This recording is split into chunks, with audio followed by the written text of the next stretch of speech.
For the first time in 12 years, Duke women's basketball wins the ACC tournament. Now they're getting set up for their own March Madness run. It is a great time to be a Duke basketball fan.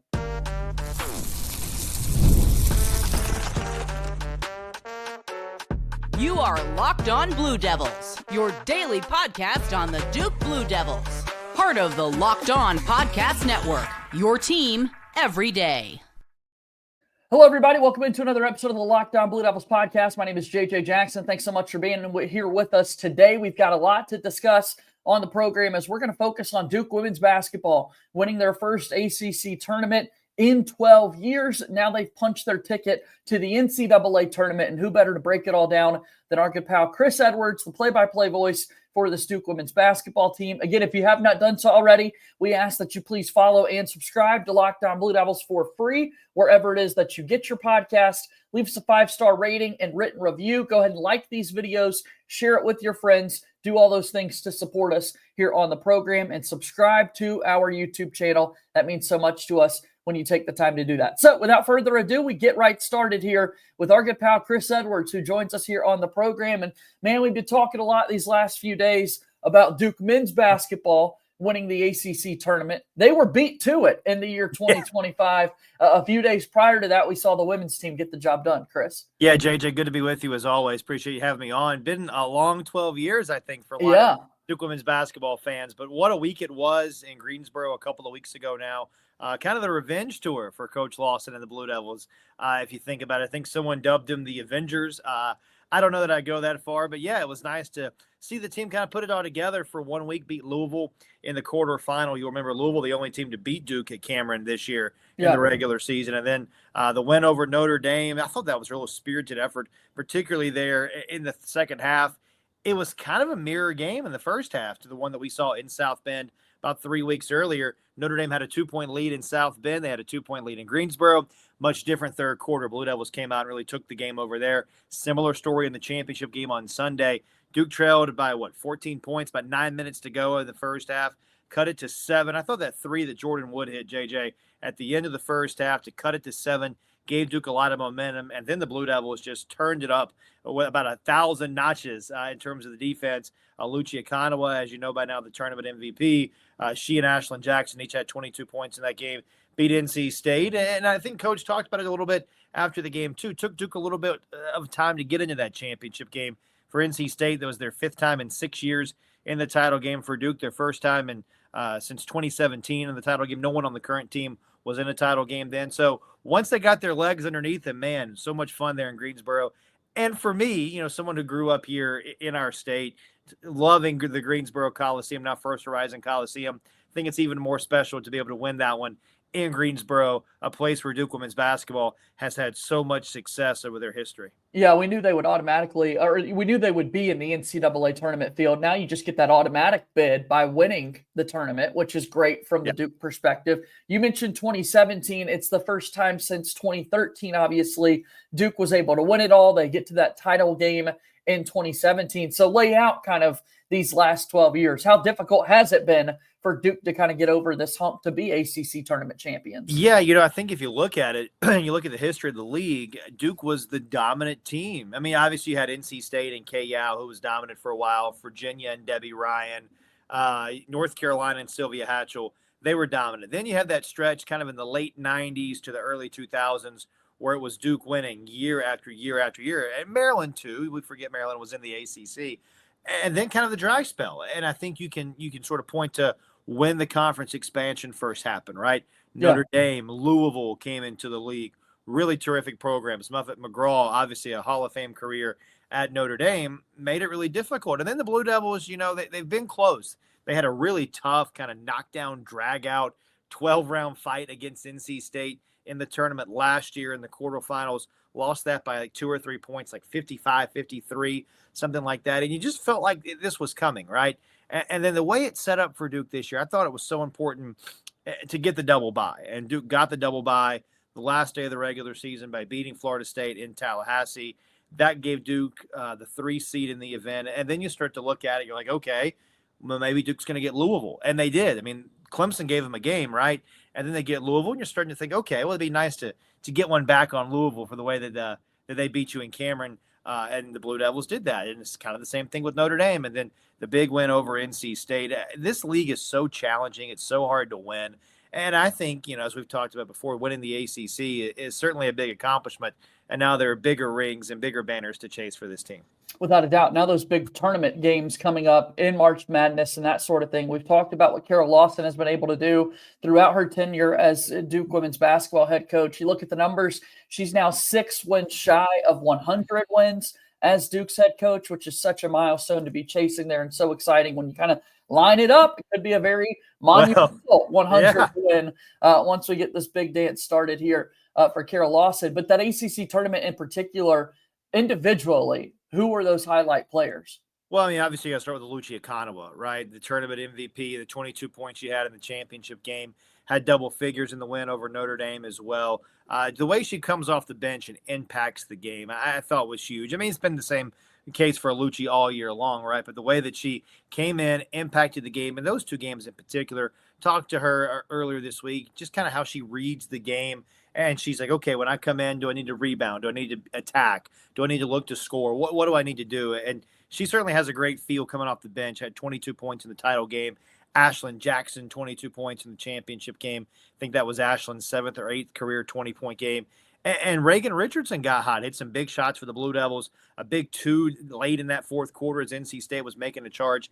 You can't forget about the play, though, of Jaden Donovan, who continues to be so dynamic. And I don't know that we have the metrics to be able to judge and accurately talk about how good of a player Jaden Donovan is. Coach Lawson talks about this. From an offensive standpoint, JJ, you can tell a player is a really good offensive player by how much they score per game or their assists per game or whatever. And you can tell a player's a good rebounder, right? Because they average X number of rebounds per game, X number of blocks per game.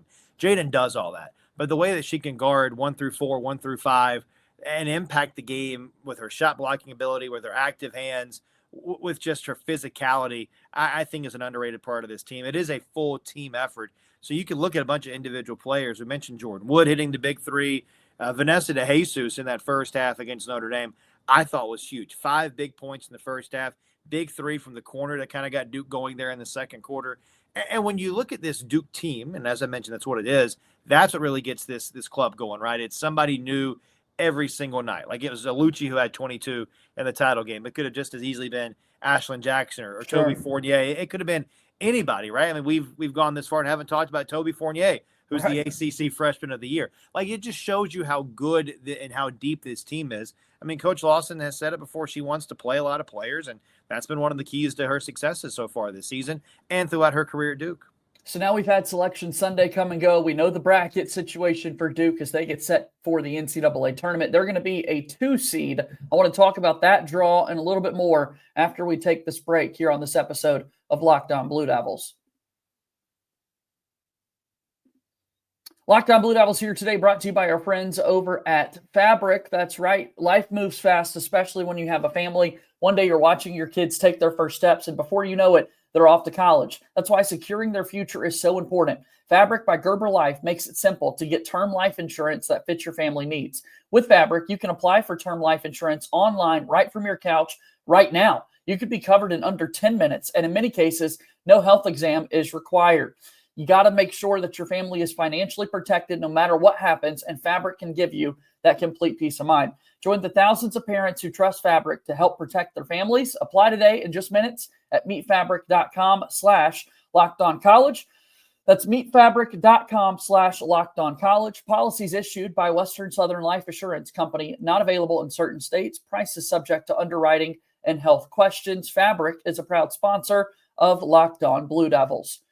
The show today is also brought to you by our friends at Upwork. Scaling your business requires the right expertise at the right time. With Upwork, you can find specialized freelancers in marketing, development, design, and more. Experts ready to help you take your business to the next level. Upwork gives businesses flexibility by connecting them with top freelance talent across multiple industries, including IT, AI, web development, and marketing. Whether you need extra hands for a project or a long-term partner, Upwork makes hiring simple and affordable. Finding the right talent is so easy. With a marketing campaign, Upwork can connect you with the freelance expert who delivered incredible results. Visit Upwork.com right now and post your job for free. That's UPWORK.com.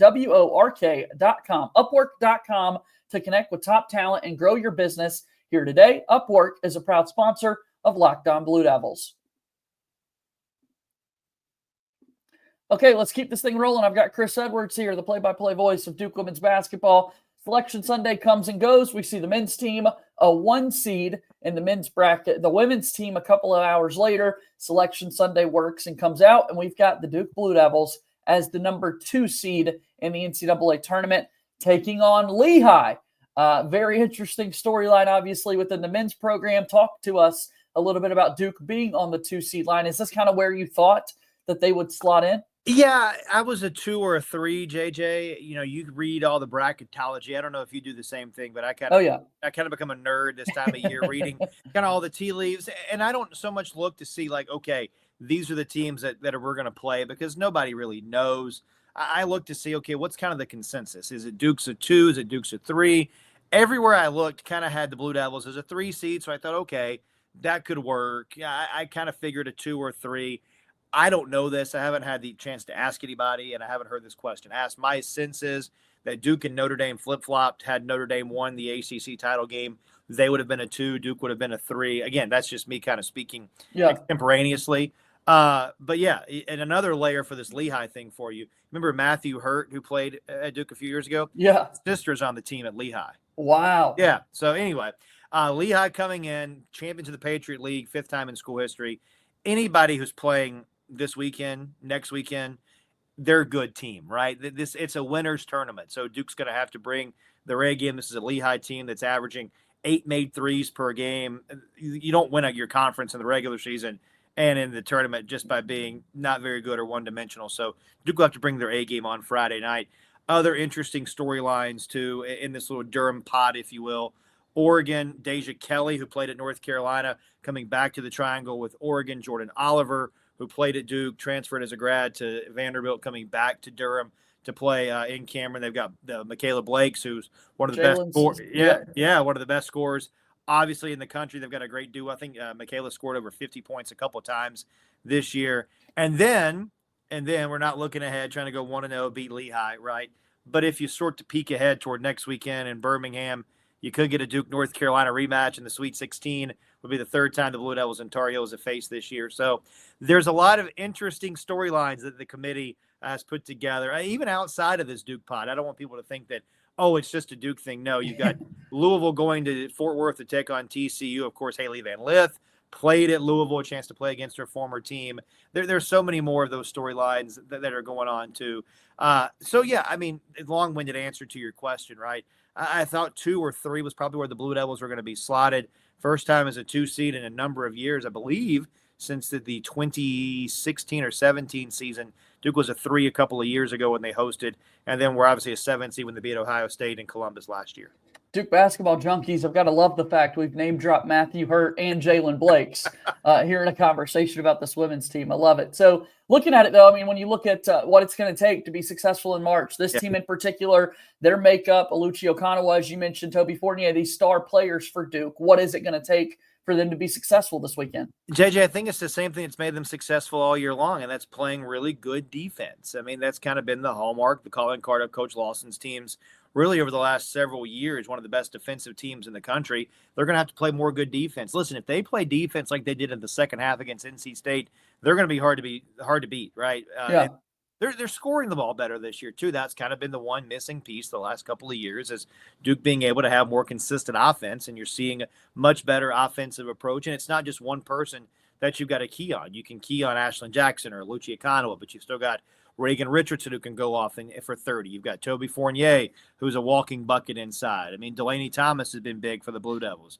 Jaden Donovan. Again, we talked about it earlier, JJ. You go down the list, and you can look at everybody and say, okay, that person had a big game this night or this night.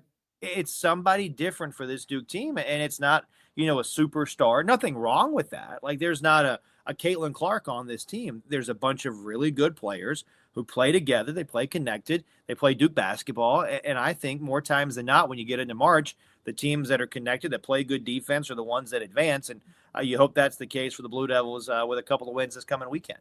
Excited to see it all play out. How can people listen to the coverage and follow along, Chris? What's the way to do that? The easiest way, JJ, the Varsity Network app. It's a free download. Just download the Varsity Network app from Learfield, search Duke basketball. You can listen to the men's broadcast, the women's broadcast. All of our stuff is right there. I hope you'll join me and Debbie Taylor. We'll have a lot of fun.